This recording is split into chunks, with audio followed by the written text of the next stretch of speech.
Many nursing homes will boast that they are a restraint-free facility. Now, the impression that they're trying to give is that they're compassionate and that they're not tying your loved ones down to a chair.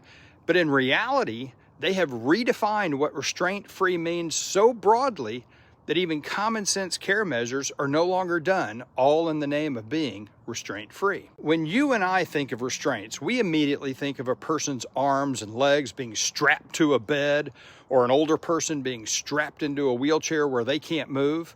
And that's what the nursing home industry wants you to believe when you hear the word restraint. Now, let me give you an example from a deposition that I took. A nurse told me that if a resident with dementia who's a fall risk tries walking on her own, going in a direction that she shouldn't go, she, the nurse, could not redirect her because that would be restraining her. Putting a personal safety alarm on the resident's wheelchair is considered a restraint, even if the alarm doesn't sound where the resident's located. Now look, maybe my 25 years of handling cases against the nursing home industry has made me cynical, but here's why I think they do that. The more they can argue that something is a restraint, the less responsibility they have to supervise that resident. If they're not allowed to redirect residents because that's considered restraining the resident, then they can just let the residents wander anywhere they want and suffer any injury that happens. And then they can explain that that resident, quote, has a right to fall, end quote. Now, I'm telling you, they actually use that phrase in deposition. So when it's time for you to put a loved one in a nursing home facility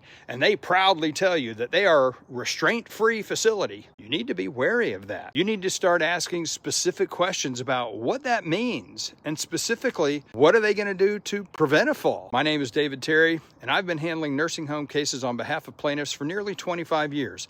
I know the games that the nursing home industry plays, and I want you to be aware of it before you trust your loved one to them. Now, I know sometimes you have no other option but to put a loved one in a nursing home, but at least you need to be aware of the realities of what the nursing home industry is like.